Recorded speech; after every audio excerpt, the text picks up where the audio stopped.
All living things need nutrients from the environment for their energy needs and to build molecules required to form new cells. Different organisms need different sets of nutrients. Not all the nutrients are required in the same amounts. Some nutrients are called macronutrients. Macronutrients are required in large amounts. The macronutrients that bacteria and most microorganisms require are carbon, nitrogen, phosphorus, and sulfur. Carbon is the structural basis of biochemicals. On a dry weight basis, a typical cell is about 50% carbon. We find it in structural organic molecules. We find it as an energy source. It's needed for proteins, sugars, and lipids to make up cell structures. Chemoheterotrophs obtain their carbon from organic compounds, such as sugars and lipids. Chemoautotrophs obtain their carbon from carbon dioxide in the atmosphere. After carbon, the next most abundant element in the cell is nitrogen. A typical bacterial cell is about 40% nitrogen by dry weight. And nitrogen is a major element in proteins and nucleic acids. Nitrogen is needed for proteins, DNA, and RNA. Most bacteria get nitrogen from decomposing proteins, nitrates, ammonium, or nitrogen-fixing organisms. Sulfur is required because of its structural role in amino acids and because it's present in a number of vitamins. Most bacteria decompose proteins. Some bacteria use sulfate ion or hydrous sulfide. Phosphorus is required by the cell primarily for the synthesis of nucleic acids as well as ATP. Phosphate ion is a source of phosphorus. Potassium, magnesium, and calcium are other essential nutrients needed for enzymes. Trace elements or micronutrients are required in tiny amounts.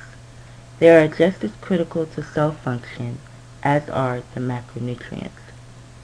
Trace elements are inorganic elements. They're required in small amounts, so they can be found in tap water, and they usually function as enzyme cofactors. Organic growth factors are things that the microorganisms are unable to synthesize. So organic compounds obtained from the environment. So vitamins, amino acids, purines, and pyrimidines. Microorganisms vary in their need for or tolerance of oxygen. Not all microorganisms require oxygen. Microorganisms can be divided into several groups depending on the effect of oxygen. Obligate aerobes. In obligate aerobes, oxygen is essential because they use aerobic metabolism. So aerobic metabolism requires oxygen to make energy. So they grow best at 21% oxygen. Microaerophiles also use aerobic metabolism, but they require it in small amounts. So oxygen is required in small amounts for energy, usually less than or equal to 10% oxygen. So they usually grow at reduced oxygen levels.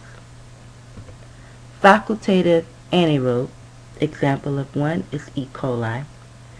In the presence of oxygen, it uses aerobic metabolism to make energy. In the absence of oxygen, it will ferment, so less energy is produced. So in the presence of oxygen, it grows a lot. When oxygen is not present, it grows very little. Obligate anaerobe, an example of this would be Clostridium. Uses anaerobic metabolism or fermentation So there is no oxygen metabolism, and it is killed by oxygen. Aerosol tolerant can tolerate oxygen. So they have anaerobic metabolism or fermentation. There's no oxygen metabolism, but they tolerate it. They're not killed by it. So here is a picture showing you those 5 classes of oxygen requirements. So obligate aerobes, they require oxygen. So they're growing at the very top here. You can see that here. Okay. Facultative anaerobe, they grow plus or a lot with oxygen present and very little when there's hardly any oxygen. Obligate anaerobes, they grow where there's very little oxygen. They don't grow where oxygen is at. So they grow at the very bottom. Air tolerant, they tolerate it. So they grow happily with or without oxygen. And then microaerophiles grow at reduced oxygen levels. So when you're looking at these tubes, you need to look at the fact that oxygen is present here, but not at the bottom here. So take a look at this picture. What you see is a picture of what we call a thioglycolate media. We actually do this in the lab. Thioglycolate media is a semi-solid media that has a red or pink layer to indicate that oxygen is present. So you'll see here it shows 21% oxygen. It shows that oxygen is present, and we use it to test the requirements of oxygen. So go ahead and label what you think each one of these tubes would be classified as.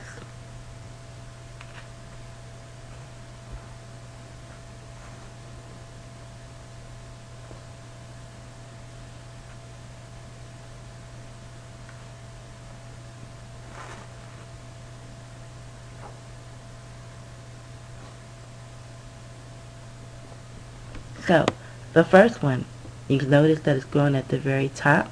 That would be your obligate aerobe. The second one is growing at the very bottom where there's no oxygen. That would be my obligate anaerobe. You notice how this one is very dense at the top and then it thins throughout. That's your facultative anaerobe. Notice how this one is growing just a little bit below the layer there, not where there's too much oxygen. That's your microaerophile. And this one looks the same uniform throughout. That would be aerotolerant. Toxic forms of oxygen. Products of oxygen metabolism is toxic. So when you use oxygen, the byproduct would be toxic. So some examples of these toxic byproducts: singlet oxygen is oxygen boosted to a higher energy state, superoxide free radicals, peroxide anion, and a hydroxyl radical. Organisms that use aerobic metabolism must be able to detoxify these products. So if I'm going to use the oxygen and I produce those toxic byproducts, I have to be able to break them down. So we have something called a catalase enzyme. Catalase attacks hydrogen peroxide. So you'll see here, and you do need to know the formula. Let me say that right quick. You have to know the formula. So catalase attacks hydrogen peroxide and breaks it down into water and oxygen. Another enzyme that attacks hydrogen peroxide is peroxidase. Just another enzyme, and then it produces 2 water molecules. Superoxide dismutase enzyme. Superoxide is destroyed by this enzyme. So superoxide is destroyed by the enzyme superoxide dismutase. So this is the formula here. Obligate anaerobes lack these enzymes. So this is why they're killed when oxygen is present. So it's not that they can't use oxygen, it's just that they cannot break down the byproducts. Prokaryotic growth media. Culture media are the nutrient media used to grow microorganisms in the laboratory. So examples is tryptic soy broth or agar, or nutrient broth or agar. The nutrient media contains nutrients prepared for microbial growth, an energy source, essential macronutrients, essential micronutrients such as trace elements, and growth factors. The importance of sterility. The media must be sterile. No living microbes. We inoculate using the aseptic technique. Inoculate or inoculum is the introduction of microbes into the media. A culture is microbes growing in or on the culture medium. Agar versus broth.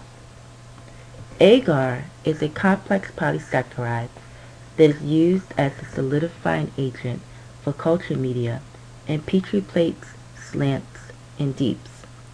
It's generally not metabolized by microbes because they cannot digest agar, so the agar remains solid even when bacteria and fungi are growing on them. Agar liquefies at 100 degrees Celsius and then solidifies at approximately 40 degrees Celsius. Broth is your commonly used liquid media. Types of growth media. Chemically defined media are prepared by adding precise amounts of known chemicals so that the exact chemical composition is known.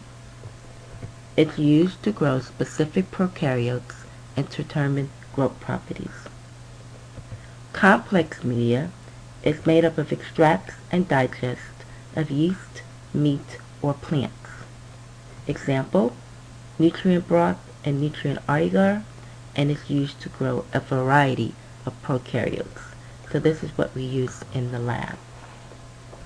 Here, it shows you an example of a chemically defined medium, and you can see we're adding specific, precise amounts of each energy source, the macronutrients, the micronutrients, the growth factors. So we know this is going to allow us to grow E. coli. However, over here, we're just trying to grow some heterotrophic bacteria, so we're just throwing all kinds of things together and growing it. Selective media. Selective media suppresses unwanted microbes and encourages desired microbes. It contains components and conditions that suppress the growth of some prokaryotes and allow the growth of others. It's used to select for a specific group from a sample. A perfect example is McConkey media. McConkey media suppresses the growth of gram-positive bacteria and stimulates the growth of enteric bacteria, which is gram-negative. So we use this media to eliminate or suppress gram-positive from growing, but we want the gram-negative to grow. A differential media makes it easy to distinguish colonies of different microbes. It has chemical components that differentiate specific types of prokaryotes. So for example, blood agar differentiates hemolytic organisms from non-hemolytic organisms, and we do this in the lab for the last experiment. So here you'll see that if the bacteria can lyse the red blood cells, then that is hemolysis, and then you have some that don't. You do have some medias that are both selective and differential media, and we do this in the lab. It's called the mannitol salt agar, MSA. This agar is selective and differential. It selects for Staph aureus, so it selects for salt-tolerant organisms, and it differentiates on the ability to ferment mannitol. So what you can see here is that this is uninoculated. Over here you'll see that you have a pinkish side, and over here you have a yellow. Well, what is the difference between the two? They're both Staphylococcus, but one is epidermis, one is aureus. Well, what we see here is this is able to grow in the salt, so that means that it's salt tolerant. However, it does not ferment mannitol. If it ferments mannitol, then the plate turns yellow. Enrichment media encourages the growth of desired microbes. It's used to increase the number of specific kinds of bacteria from a sample to detectable levels. So assume a soil sample contains a few phenol-degrading bacteria and thousands of other bacteria. We want to only grow the phenol-degrading bacteria, but we only have a little bit of it, very few. So we're going to inoculate a phenol-containing culture medium with the soil and incubate. Okay? And then we're going to transfer 1 ml to another flask of the phenol medium and incubate. Transfer 1 more ml to another flask of the phenol medium and incubate. Hopefully, after doing these different steps, only the phenol metabolizing bacteria will be growing, and we eliminate the thousands of other bacteria.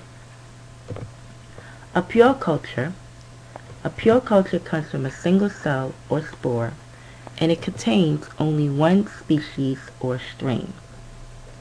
A colony is made of approximately 1,000,000 cells. So each one of those little circles that we see in the lab, those represents up to 1,000,000 cells.